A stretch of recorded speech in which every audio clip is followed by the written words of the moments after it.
Thurston County Commissioner Bud Blake in studio with us here this morning. Morning, Bud. Hey, how are you doing, Jeff and Vicki? Good morning. It is good to see you on It's a much warmer up chilly here in Mason County. morning. It's 10 degrees out on my walk Always warm there. here. It feels like family here. And let's talk a little bit about what's going on with the weather, the Hazardous Weather Task Force, and the Code Blue that has been extended in, and just kind of the different levels of how those help the communities. Yeah, absolutely. So we used to call it a cold weather task force, but it can include wind and rain and all those other things what would happen here in the Northwest. So it's a hazardous weather task force, HWTF. And so what happened is we have a lot of nonprofits that are participating in taking care of the homeless and those that are in need. So we formed this task force so that we have 3 tiers, if you will, of how we handle this. And so with the weather being it is, most people know it, it's kind of drizzly, cool, rainy, 38, something 40, something degrees and everything. We call that level seasonal, but we have about 250 beds throughout all these nonprofits that participate. And so the people who are in need can come in and go out to keep themselves warm. And it's not about sheltering, unfortunately. That's a different program, but it's to save lives at the point in time. You get cold, and no matter what degrees it is, and so we have that level of seasonal. However, Mother Nature has this little game called snaps of weather where you get ice or wind or rain and all a combination of. You need to surge at some point in time. So with that, we go into what we call code blue. We ask the jurisdictions to open up a different building or surge where they're at in certain places, and we just kind of be able to have that flexibility there. So it's temporary, anywhere from, say, 3 days to 5 days, depending on what the snap is, and then we go back to seasonal. Okay. And then so seasonal, code blue, and then the one above that is emergency, where it could be 5 days or 6 days, and you're going to have a whole lot of trees down, a whole lot of power lines down. In fact, you're going to have the county and a lot of others together doing a declaration of some sort in terms of an emergency or urgency in clearing roads or what have you. But that's where we open up the operations center out in Tilley Road. Oh, yeah, okay. So this is nothing grand, it's grandiose in a lot of scheme of things, but we're finally coming around the corner and being able to take care of those who are in need and when the weather is what it is as far as here in the Northwest.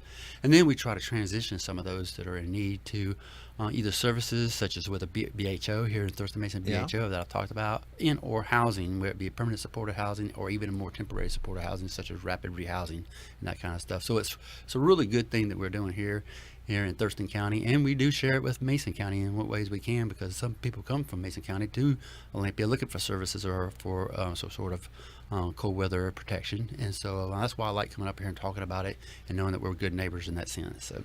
One of the things that we have talked about, and we'll probably reference this a few times, is the pocket gopher situation and what you guys have done in Thurston County to help mitigate and remove the different barriers.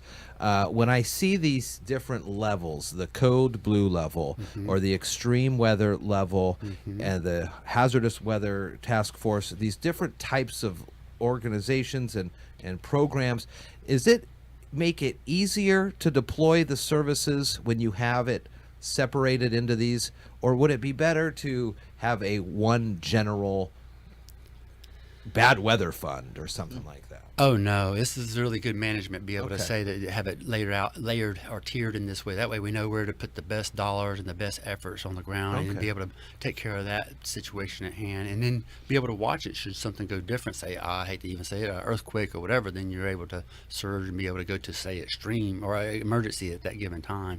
That way we watch the taxpayer dollars, your dollar, my dollar, and then get the results we're looking for in terms of taking care of the mass of people at one time. So you're talking, oh my God, our point in time count gave us right at 763. That's unofficial. I just want to say unofficial. That's 1 day in the snapshot of time on the 25th of January.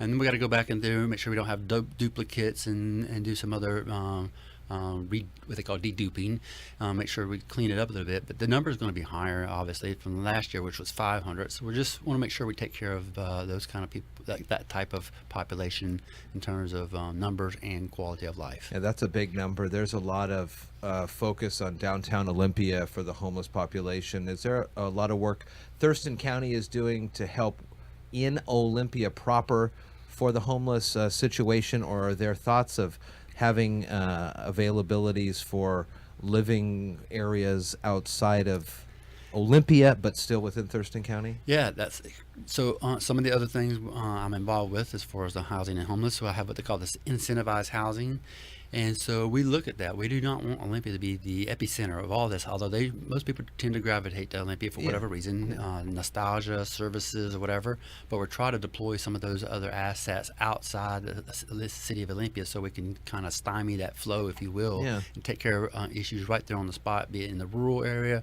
or in what they call the UGAs, or in downtown, whatever, Lacey, somewhat. It's not really a downtown, but the central part of those city limits. And so that's where we're headed next in the next couple of years, and that's where I hope to have a overall arching plan. It's part of our 5-year plan, and that's what we're going to try to do in terms of reducing the homelessness.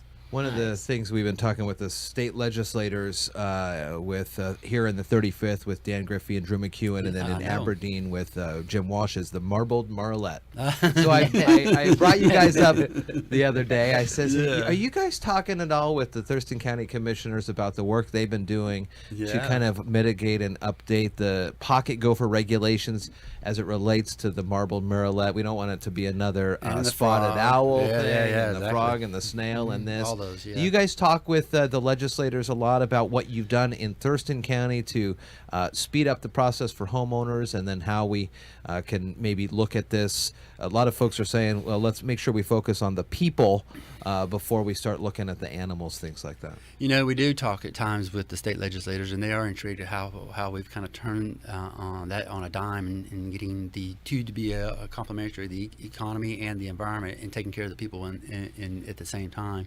But more importantly is with, say, local jurisdictions such as the Port of Olympia and Tumwater, where they're having to do a habitat conservation plan. So they're looking at ours, because we've been working on ours a little bit longer, and we're almost at the point where we're going to do what we call an agreement.